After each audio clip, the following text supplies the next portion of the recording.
Oh yeah, a little bit of Jimi Hendrix. Woof, that I tell you, I don't care where you're at, that will flat get you going. Welcome everybody. How are you? Favor be upon us this day, hump day. So enjoy it. And don't forget it. I think Nina has her show right after this, close to it, something like that. So again, welcome. Thank you for tuning in. Thank you for the most valuable thing that you have in this realm is your time.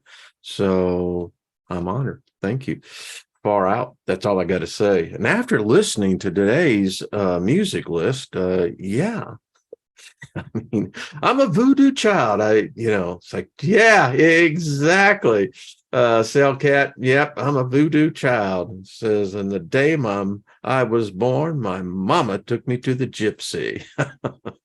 And the gypsy said, oh, Jimmy.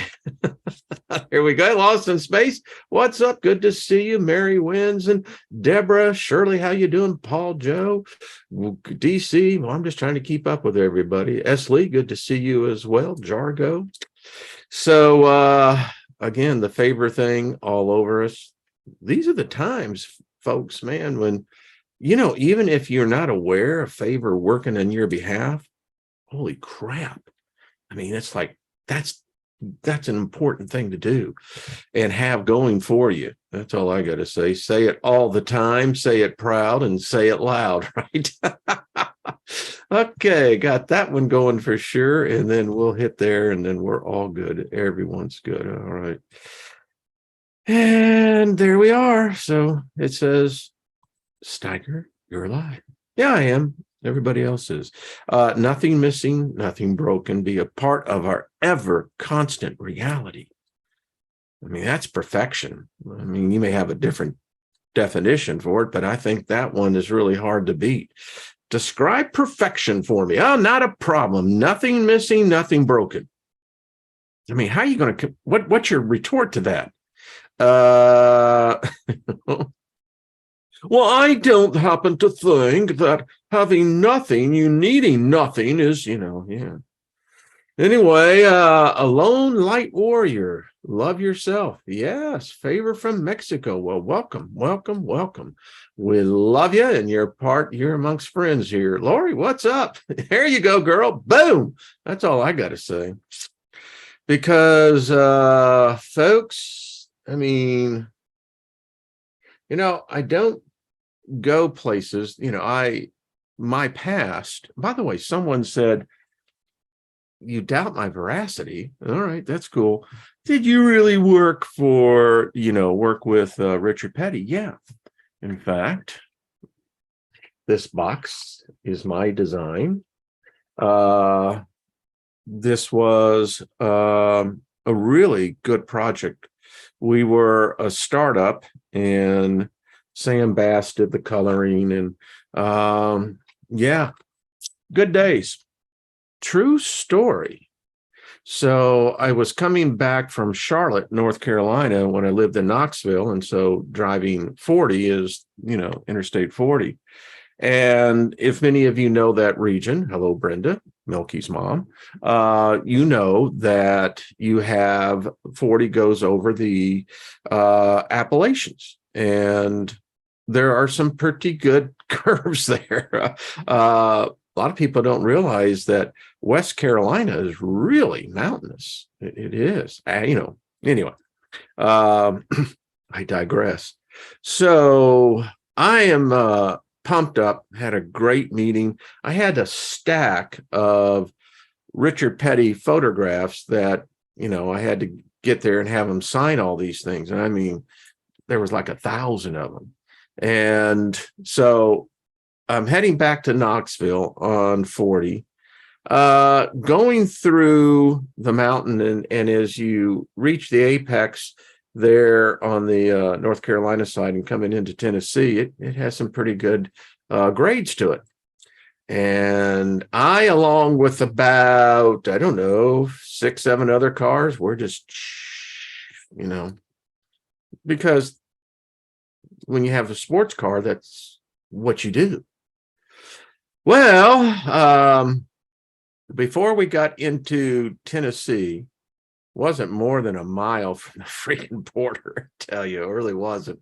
The state troopers in North Carolina set up a very effective speed trap. Well, they didn't need to set a trap. We were already speeding. And so I get pulled over with a whole line of other cars. I mean, they had us all. They were just... So the trooper comes up to me, and I roll down the window, and he looks in, and, you know, driver's license, a little bit. And in the back seat, he sees a case of these and a stack of, you know, signed autograph pictures. And he says, how do you know Richard? Said his client. What do you do? Explained to him what we did. He said, you know, I worked a number of the races. And he said, you know, we never got the chance actually to meet him. So, being the generous guy that I was, I said, well, would you like a tape and would you like a signed autograph? Well, he said, first of all, he says, we got to deal with this speeding. Gave me a warning, you know, and out of the graciousness of my heart, going here. So anyway, spent all that time, but hey, that's what it's about. So yeah, I did. Yeah, good times. Before I met Jeff Gordon in the John. Yeah. We're each taking a piss. And, you know, he was a rookie. And I said, you're the rookie, right? Yeah, I am. True story. Kid you not. But anyway, Troy, what's up? Good to see you. Brandon, how are you? My friend, good to see you. You know, if you want to know about digital currency, Ballot Brand in the chat, man, he's the guy. You should subscribe to his channel. You can learn what's going on. And folks, it's now into realms that, geez, when I was looking at my little old payment system, because mobile payment wasn't around, and I look at where things have gone, it kind of reminds me of my evolution in the film and video industry. You know, it was film. And then because of Jerry Lewis, yes, oddly enough, Jerry Lewis, VHS. And he used to have, this is a true story, when he was directing, he would have the dailies, the film, you know, that had to be processed. Well, while the film was being processed, he was using, and it was crude, video.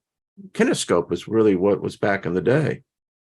And then anyway, I digress, you know, and all that was analog. I remember in the recording studio with Brooks and Dunn, of all places. Yeah. And, you know, we were putting in edits for audio sweetening. And yeah, we had a Harrison 48 channel board. Yeah, it was pretty cool. Anyway.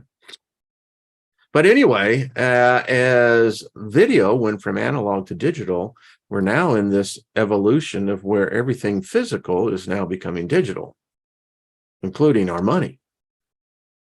Scary thought, isn't it? Let's go on. Paul Joe says Portland Speedway. Yeah, that sounds like fun. I mean, speedways are a lot of fun. If you got one in your area, you really ought to do it. You know, check it out. I still like racing. I mean, but when you think about it, you know, yeah, the logic goes with most people. They're just going in a circle unless they're doing road courses. But I can tell you what. Went to Richard Petty's driving school. And I don't care what anyone says.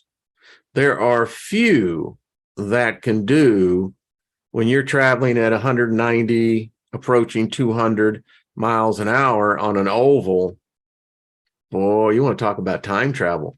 Man, things get super hyper focused. I mean, it's weird. You don't see that reality out there because that reality doesn't exist. What only exists is the reality that you're in. And in this case, back in the day, it was 43 other cars, all going nearly 200 miles an hour, in which you are literally sometimes an inch or less apart. You learn about the dynamics of physics in those type of situations. Yeah. All right. So anyway, Bonnie says, I always wanted to take a race car school. You should have done that, Bonnie. I mean, you can still do that. I assume that they still do that. I am, have left that sport long time ago, but anyway. So did you, Brandon? I saw that. He said, I helped sponsor the Hex NASCAR. Never been to an event, though got to get there sometime. Oh, I'll tell you what, you'll be a changed person, Brandon. Changed person. It's something about, now I'm going back in the day when I was in it, which is about 30 years ago. But wow. That first time, and even if you're out there for a practice, and you hear a single car, back in those days, that was 700 horsepower. They didn't have any exhaust pipes. They had straight pipes coming right off the headers. And I mean, you'd feel it. But there was something when 43 of those cars came around, and and particularly at Atlanta, back in the old configuration, when they come out of that fourth turn, I mean, you feel it in your chest. I mean, it's, I took a date there, and she was a debutante. She was a very proper Southern lady. And holy crap, she screamed with joy. It was delight. She didn't even knew that she was going to do it because, as it came around, and we had some great seats right there at that fourth turn.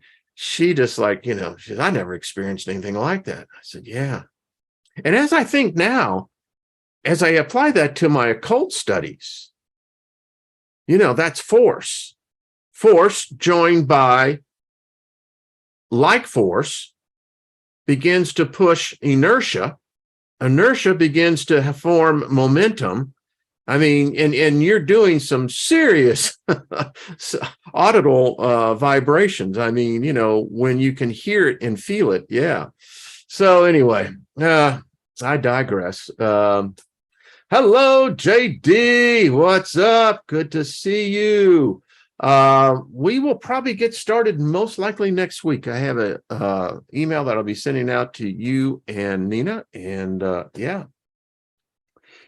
So anyway, moving right on along. Sometimes it's good to reminisce these memories because we're in a time, folks.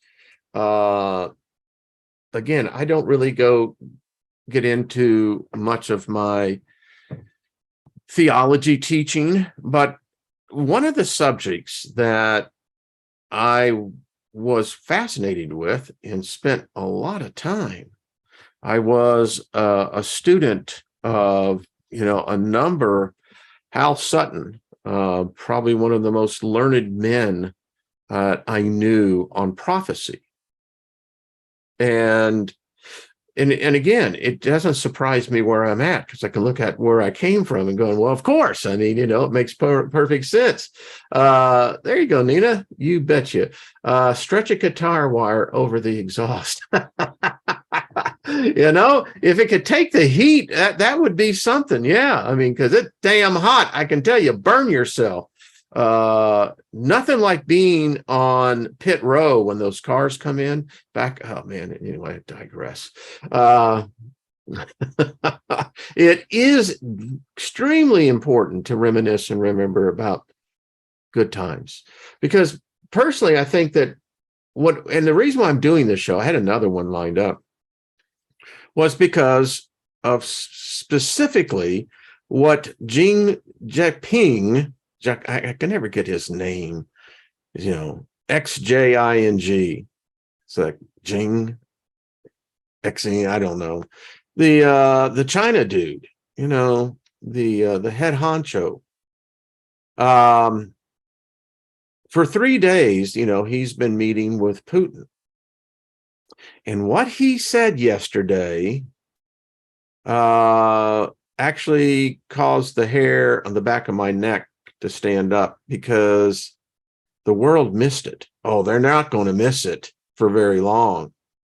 But I was taken aback by the choice of his words. And what he said is going to impact the whole world. There's not a one person that I'm talking to that's listening to me, that's watching me. Your life is going to change. All of our lives are going to change. And what the leader of China said, talking to Putin said, Putin, to save Putin's ass. But if you've read Daniel, the book of Daniel, it was foretold that he would do exactly what he did. Now the dragon has arisen. The dragon. Are you listening to me? It's full of wrath. The red dragon brings woe in its wings. And what Jing said, I think that's exactly what it is. I think you pronounce his name. He said, the change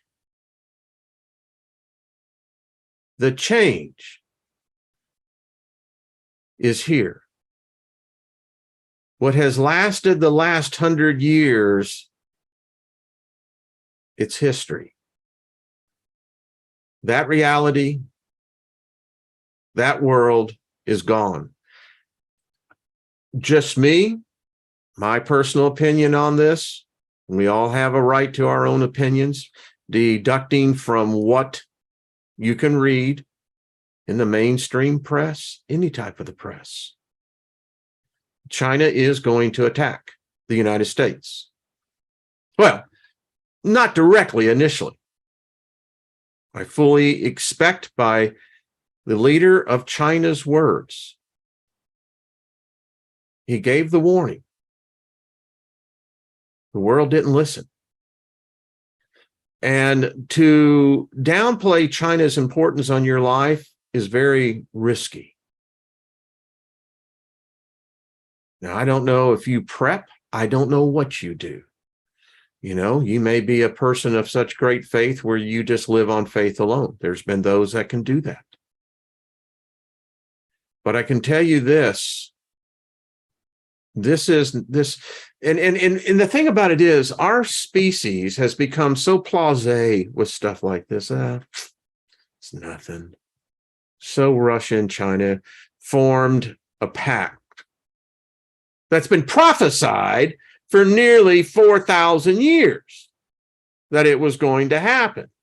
Now, I'm not giving any validity to a biblical prophecy. All I'm saying is that I can show you. Now, granted, it was symbolically, but yet it talked about Russia and China coming together, forming a union. And according to the 70th week of Daniel, all hell is about to break loose. Now, I'm a positive guy. I think that, we can change, our personal reality, and in groups we can do this. But I've not found any particular group strong enough to go against the egregore that's in charge now. They seem to be doing what they want to do without you or I even in their thoughts. They don't care. Seriously, we don't merit even a thought. We're insignificant because there is an agenda unfolding here. And so I'm going to rely a lot on the teachings that I know it's in me. When you study something with intent, intensely, it bonds to you.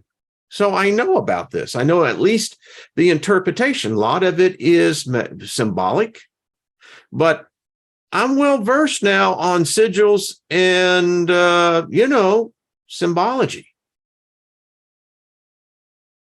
It's the oldest form of code that there is. But nevertheless, again, when I saw the two of them shaking hands, this was a moment, folks, that was the moment yesterday. I'd encourage you to go back and look at that picture of the two leaders shaking hand, holding this pact. Now, this is a pact that understand this is like being blood brothers. They take this shit seriously over there. They're not like Americans. I hate to tell you, we are a corrupt nation. We are broken.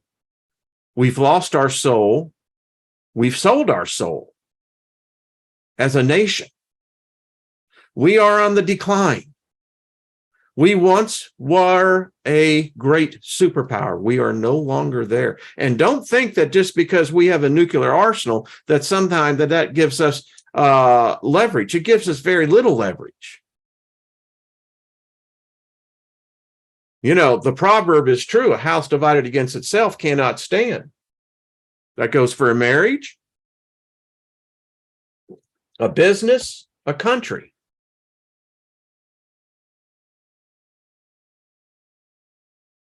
And all I'm saying here, folks, is we're just hanging out, man, you know, passing the pipe around and drink your favorite libation, whatever it is. But, you know, we would be foolish to simply say that this doesn't happen. That's why I'm spending time on this channel.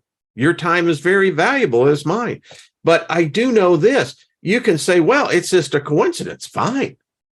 I can accept that. But it's a damn strange coincidence. And it has huge implications. Now, we know through the occult study that this shit just doesn't happen like that. There are things in the ethereal realm that are in play here as well.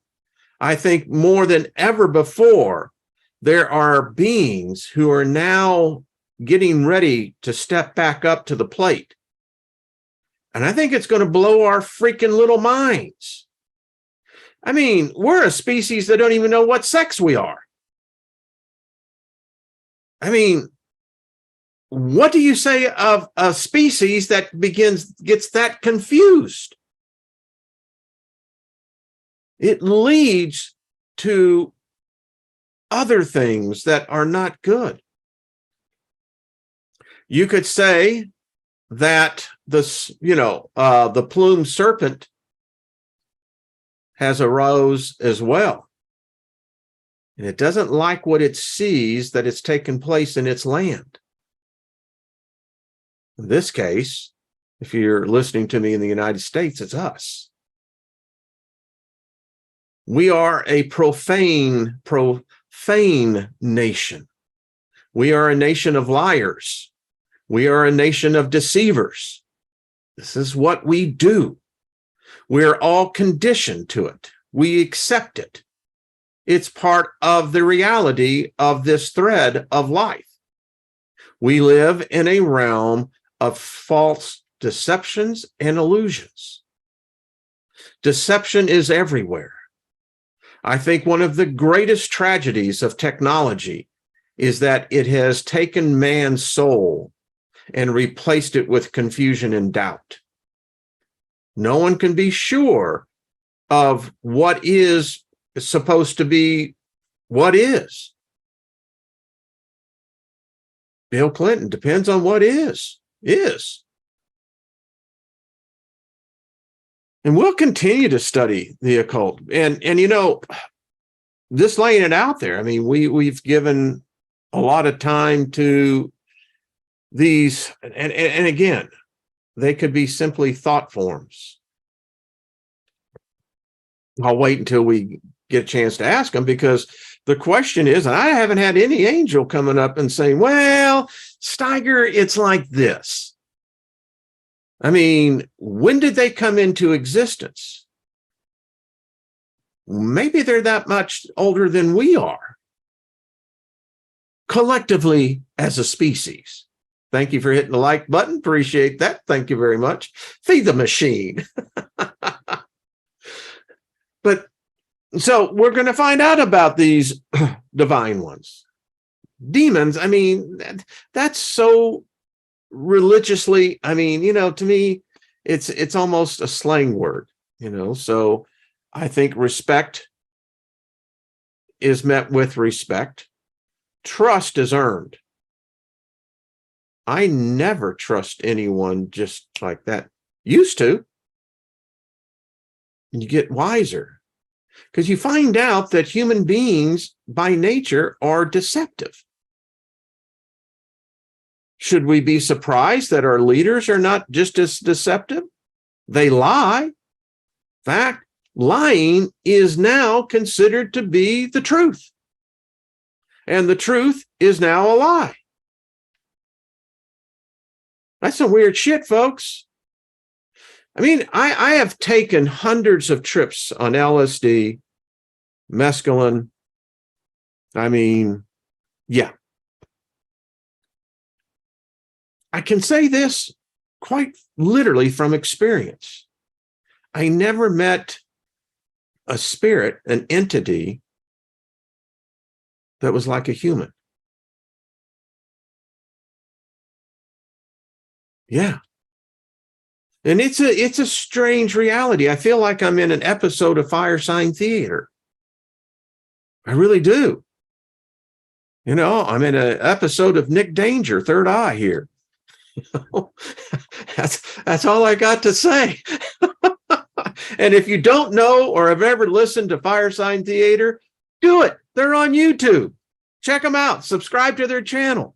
Listen to their material. It was fabulous. It was genius.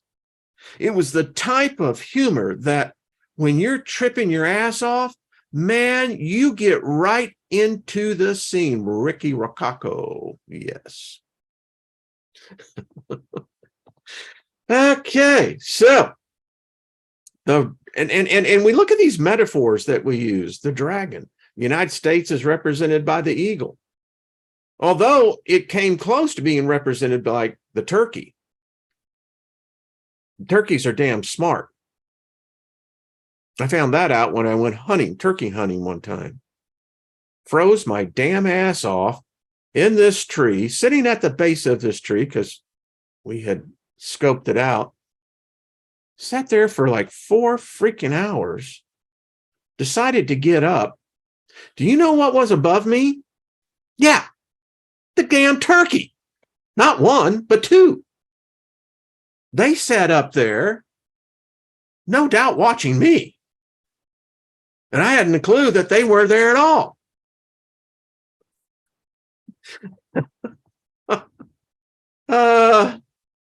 Whew. I'm just reading some of it.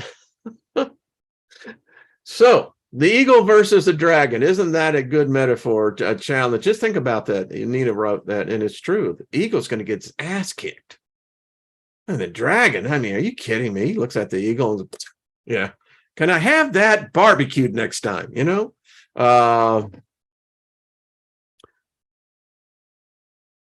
America was surely what it was may have been, but let's just talk about U.S. history.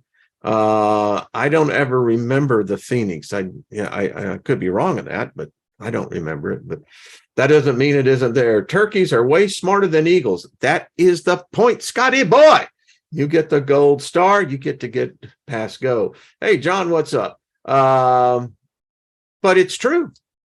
Turkeys are damn smart. Eagles, yeah, But here we are. And getting back to what, listen, folks, it's going to get intense. I remember when the digital wars started. And there are several websites you can actually go to, and you can see this battle unfolding. You'll see who is sending the attack digitally and who is the receiving end. And you can see it in real time. There's this ongoing war in this digital matrix that we're not conscious of, but it's happening. Odd that you can get a virus, right? A computer virus. Weird. But, I mean, the stage has been set. The band is ready. The doors are open. And now we're being seated. And we're about to see, as the leader of China said, we're about to see something that hasn't been seen for over 100 years. And he was talking about, you think about World War II, everything that led up to World War I, and the outcome of the world of those two battles. You see, China never had a seat at the table. And they're very much aware of that. I could say, I guess, that, they're says, well, you sons of bitches, we'll show you. Because when the tables are turned, and they are turning, the question is, will we have a seat at the table? Now, many of us don't think about that in that way, that our government could fall, our government could become subjected to another nation in a servant role. I mean, things are a mess. I mean, I could really be like other channels and just lay out the seriousness of this. When I go to the store and see people now who can't afford to eat, they've got 3 children, all young ones. And when they're taking things out,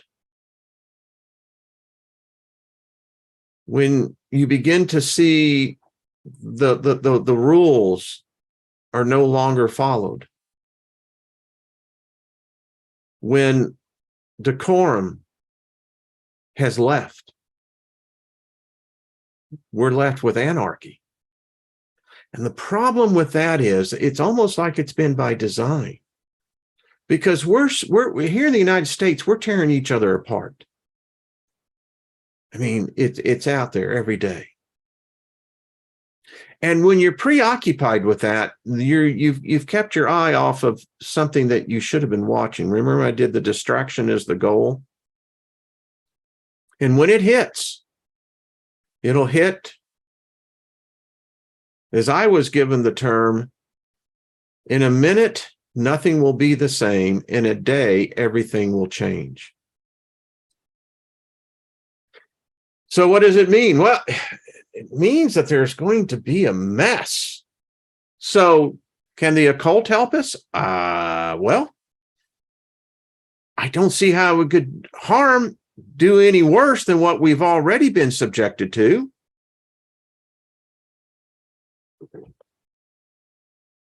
There are those who are claiming that this is the event. Now, isn't this odd?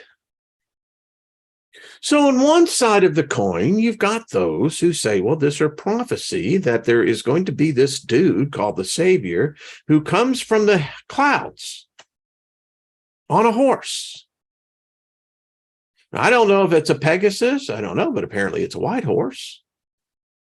And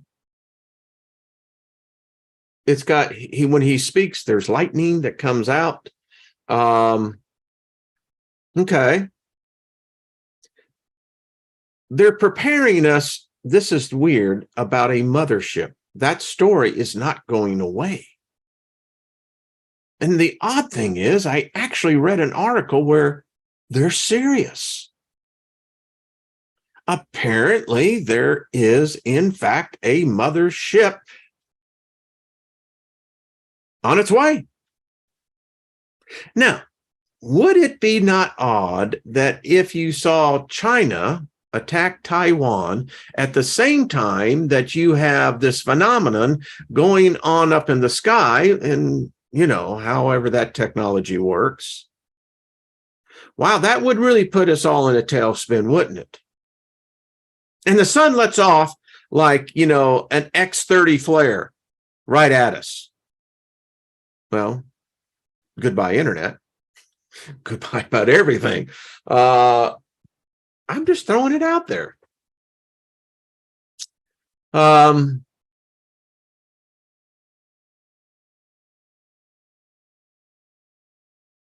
says that the guy said, I don't know who the guy is. I just, I keep it collected. And the journals I look at, hey, it doesn't surprise me. Isn't it odd? Everyone missed the projectile that they knew came in to our atmosphere controlled.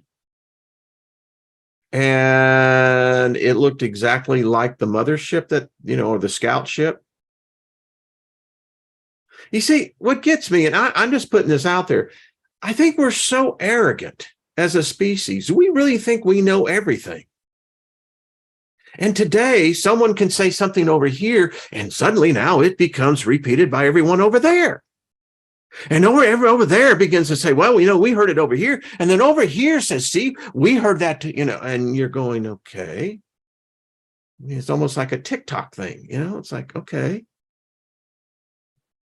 But we're overconfident. We think our technology, we think our species, our society is so robust. It's very fragile. Very fragile. So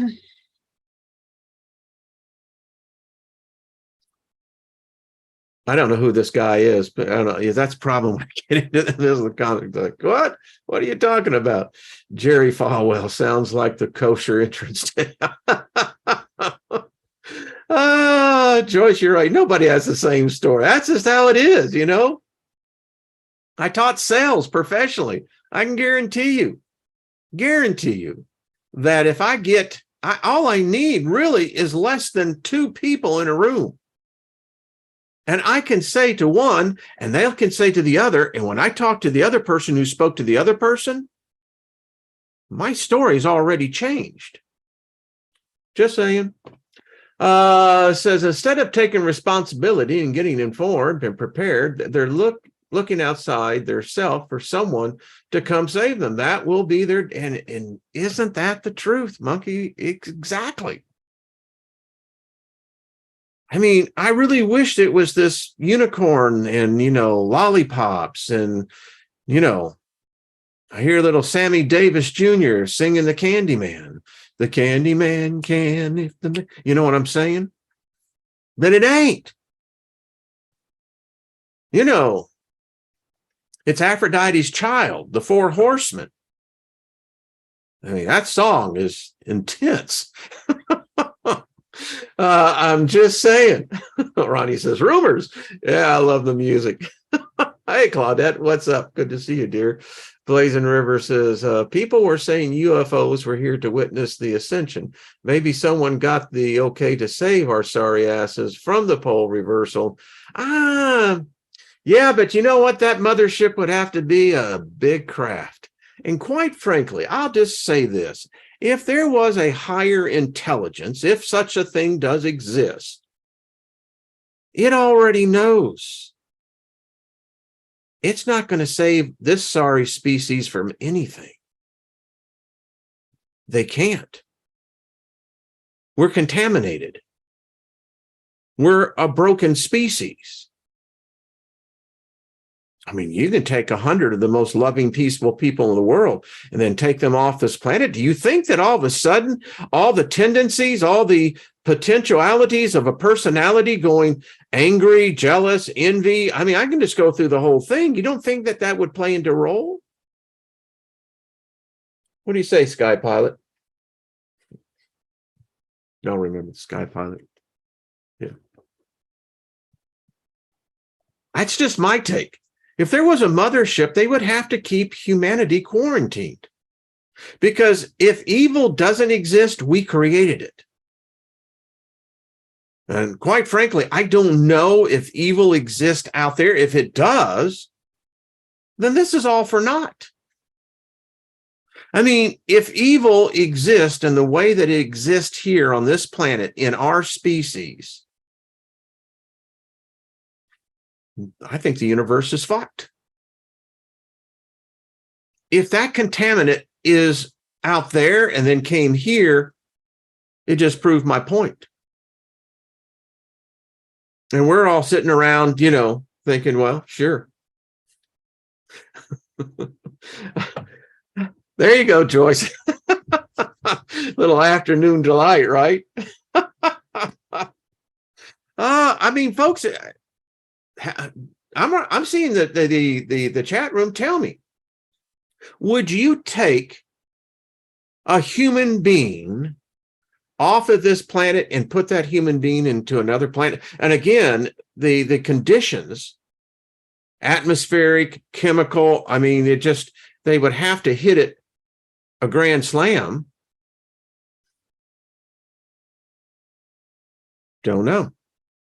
I don't think so. But then again, if the universe itself is corrupt, where murder, deception, lying, cheating, killing, murdering, sacrificing, worshiping, if that exists out there, we're all screwed, blued, and tattooed. The tattoo says you're screwed.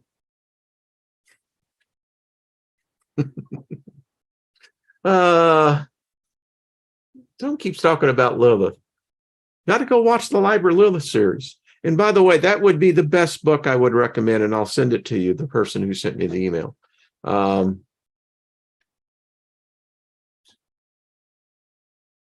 then just reading in the chat room, it's like sometimes it's kind of good to hear. It's like, yeah. Steve says the ship would resemble every prison within weeks. Passengers from groups based upon similarities, blah, blah, blah, blah. That's my point. I mean, that's why I don't believe in a savior. What is a savior going to do again? Follow it through, folks. So if there is this savior coming, you know what they would have to bring with it? We're talking the men in black. Look into the machine, right? Look into the light. They're going to have to wipe us. No savior, no Jesus, no anything can save humanity. Humanity is the only one who can save itself. And we've shown we're incapable of that. We can't accept responsibility, personal or otherwise. And any Christian out there, please, man, I'd love to talk to you on this. Explain to me, how's this going to work? It's going to have to be reindoctrination of an intense level. You are literally going to have to be wiped. A solar flash.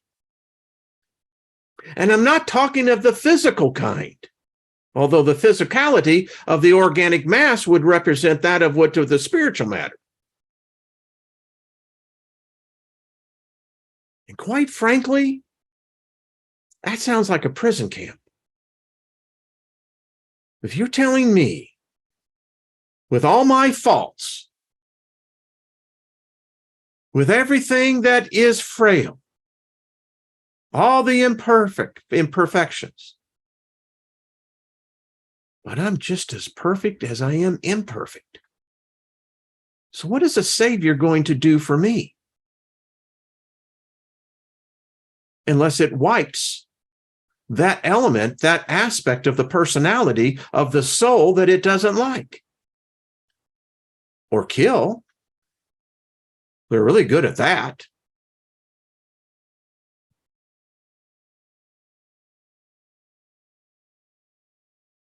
No mothership. If there's a mothership coming, it's most likely a battle cruiser. I mean, with everything else going on, the period of the time of war on a global basis is way past due. And again, we were given the warning. I don't think many people listened. I really don't. I've even read some of the so-called analysis from the Pentagon. Those guys got their head so far up their ass. I mean, they've got shit for brains. You know, the stupidity that you read in this. One analyst actually said, well, it was a very polite and cordial meeting. How much money are they paying you? They ought to arrest you for stealing because it's fraud. And you ought to be suing the university that they got the degree from because, buddy, you're in a whole different reality. Yeah, mass extinction of it. I mean, and it's like one, who was it? I read once that they're well convinced now on the bell curve, right? That we are now in descent. Our civilization has peaked out in the 20th century. And ever since then, and you can see it, ever since then, going down.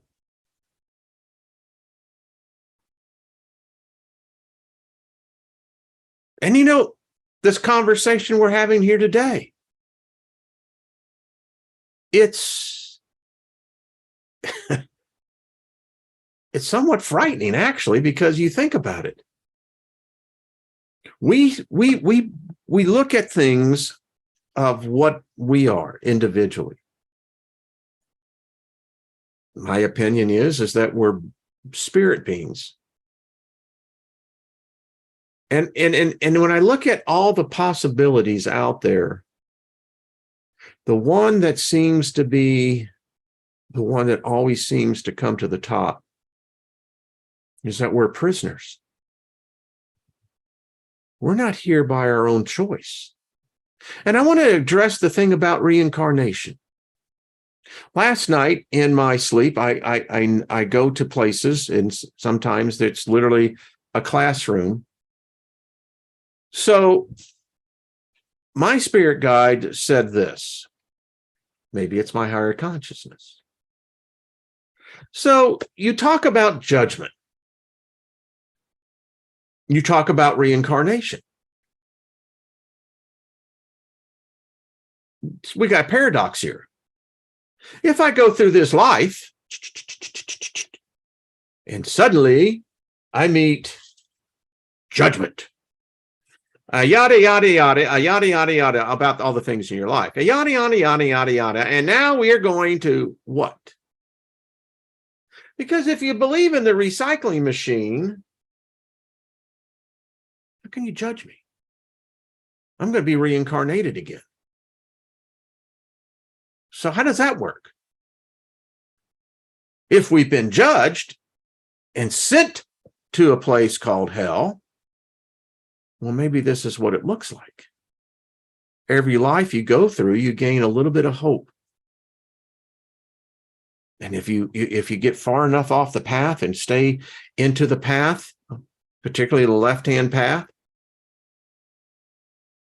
get a little bit of insight that the others don't have. And so we begin to believe that we'll find this way out, because it's abhorrence to think about having come back through here again. And again, how can there be judgment? How can there be a heaven and hell if this recreation, reincarnation thing is spinning around? Don't make any sense to me, but hey, I'm just talking amongst friends. We can't escape, but we can't put any faith in any being from earth that will keep us here. Once our souls reach a certain level, we will leave this realm.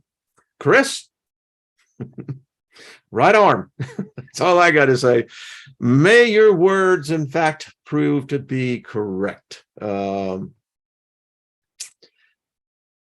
Shirley says that Antichrist sure looks a lot like John. Yes. So,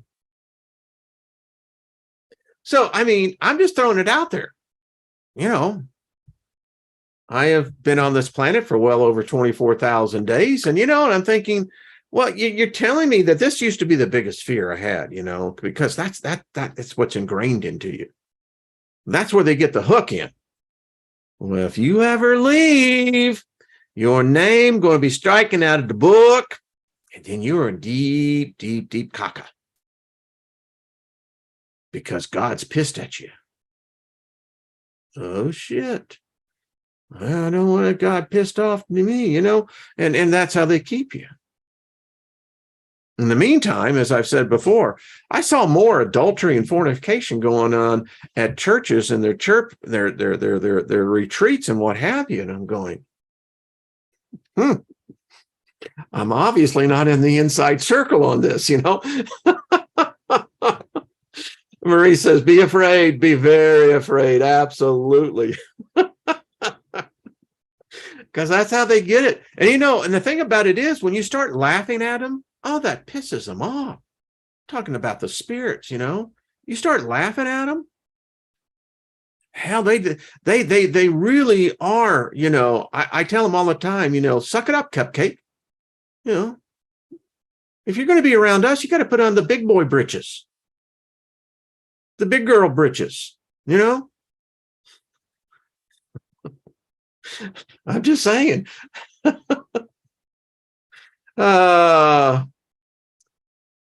Hey, Kelly, good to see you as well. I love this.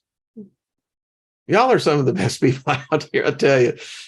To be in the chat is like, yeah, that's a cool place. That's where you hang out. I mean, it's like, geez. And then we can always do the Ren and Stimpy thing. I think Ren and Stimpy actually represents the modern day theological belief of the ideologies of heaven and hell. Stimpy is just, happy-go-lucky, It's Ren that's all screwed up. Yeah. I like Ren and Stimpy. Hey, who do you think writes all those cartoons? Adults. That's all I got to say. And it's true.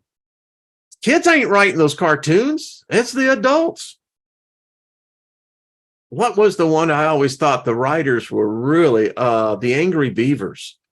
Because I was in that industry, animation, I sold it. But the Angry Beavers, those cats who wrote that, they were tripping, man. Those were hippies. There ain't no doubt about it. I'm sure I probably crossed into some commune at one time, because the guys who wrote that one was like, yeah. That's all I got to say. I mean, sometimes you can find such great wisdom in something that seems so, mundane, It's like, geez, cartoons? Are you serious? Yes, I'm serious. Well, of course, I grew up in the time where the Flintstones and the Jetsons were prime time. This goes to show you we all like cartoons. You know what I'm saying. Let's say, Ronnie says, our new disclosure hinging on Simpsons and Ren and Stimpy. There you go. Is that not progress for a species? Thousands, hundreds of thousands of years of evolutionary progress. And here we have arrived at nirvana. And, I'm looking at it, and it's a freaking vacant trailer park. It's like, who the hell said this was paradise? And of course, the cartoons I grew up on, the Roadrunner and Coyote, violent. I mean, just, but then again, I also grew up on the Three Stooges. So, what can I say? Humor is everything. John says the Flintstones sold Winston cigarettes. Yeah. Yeah. I mean, I grew up in the day, what was it? Was it Lark? I'd rather fight than switch. That was the one, people smoking and they have the black eye. Yeah. Crazy shit. Yeah. And of course, the doctors, the medical community, right? Medical community, for nearly 2 decades, recommended as a stimulant, as a way to keep your bowels, and for pregnant women particularly, was to smoke. Now, you go out there and buy yourself a pack of, Camels or whatever it is, and you need to start smoking. I recommend, my prescription is that you smoke at least one cigarette for every waking hour. That's what they did. So here I sit today going, this is the same that told us smoking was, the thing to do. I don't know. I mean, you look at World War II and World War I and all the war pictures, everybody's smoking. Now, today, that may be true, but they're smoking ganja, Mary Jane, hemp. Yeah. They're going to legalize it federally. Going to tax the shit out of it, but yeah, they're going. That's part of the deal. So the pictures 100 years around, you're going to see people out there smoking on their pipes and what have you, and they all got this glazed look, going, "Oh yeah, how you doing, man?" Cool cigarettes. Yeah, I remember that. It is crazy, crazy, crazy. I smoke cigarettes only. Well, cigarettes are you talking tobacco or are you talking about cannabis? Because the thing about tobacco, I got a book right over there. Tobacco is a powerful ingredient for black magic. There's a special type of spirit that's attached to tobacco. Bet you didn't know that, did you? Smoke up. Let's see. Oh, Brandon, you do live in Washington. Yeah. And Colorado and Oregon, they're pushing the way. But most people don't realize that. Tobacco, there are some spells. Now, I've used cannabis. Got a real wacky, response on that one. It's like, well, and then I realized they're high. Okay, I get that. Well, actually, tobacco gets you high. That's the thing. It does. Like I said, there's so many chemicals within tobacco that, you get into this thing, and, the least of which is, the nicotine and what nicotine does. Yeah. I mean, and it's like drinking coffee, everyone says, well, speed kills. Well, have another cup of coffee. Thank you very much, because, that's what we do. Some things are all right because we perceive it as a society as acceptable. Well, that side ain't. Listen, I lived in the day where you got your ass busted for a seed. You could have gone to 5 years in prison in Texas for a freaking seed. Yeah. And so for me, this is a whole different timeline, because I'm living in a timeline now where the very thing that was illegal that could send you to prison for decades is legal. I don't have to cross the Rio Grande. It's all Guthrie said. I was carrying a couple of keys. But anyway, it's weird. And now mushrooms. And it just goes to show you we had it right all along. We were just ahead of our time. Okay, everybody. Jeez. Let's see. Jeanette says nicotine is healthy. A 400 chemicals, not so much. I'm sure if you extract just the nicotine, a lot of medicinal things that, Well, anyway, Gilbert, you would know that. Do you know how many lids you could get out of that? I can tell you, we used to have these, we call them parties, because you'd be breaking up the stuff and putting them into the baggies. And back there in the days, we didn't have the seal baggies, you had the type that, you had to fold. But it was a good time for everybody. That's all I got to say. Drank a lot of coffee, as I remember too. Ronnie says, why are mushrooms legal to purchase in Canada and not in the US? Well, actually, there's 3 states now, I believe, that mushrooms are, but yeah, it's because they haven't figured a way to tax it. That's all. And also for the fact of the other thing.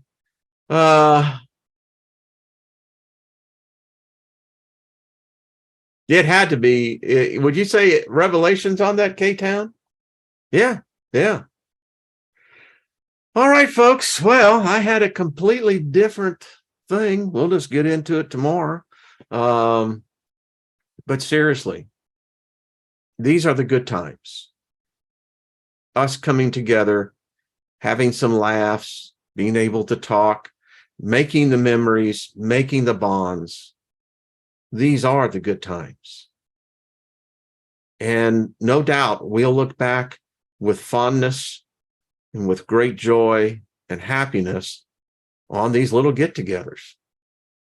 So just put it in the bank, and when you need it, you'll be able to do it. Bill says the dispensary's only blocks from my house. I can dig that. Yeah. So thank you, everyone. Grace, thank you, dear. A whole lot of topics. Yeah, we did. We covered the full gamut, didn't we? I think there was that one show on PBS that it was done from the BBC called Connections, and it starts out the hour on one subject. And then you it's like you're going through this meandering trail, you get on 5 other, 6 other, 7 other different topics. And then suddenly you find it was all connected to the thing we were talking about. So there you go. Miss G, thank you. Hey, Dirty Filthy Money, how are you? Well, everybody, be good to yourself. Love the person next to you. Love yourself most of all. Don't be hard on yourself. Don't judge yourself to the point where, if you screw up on something, say, all right, I screwed up. Yeah. You're beautiful. And they can only keep us down if we do it. I mean, they can give the indoctrination, but we're the ones, is it going to take or not? I say, no way. Now, all of us, we know that. That's why we come together. Some of us practice more than others, but that's cool. Miss Nina.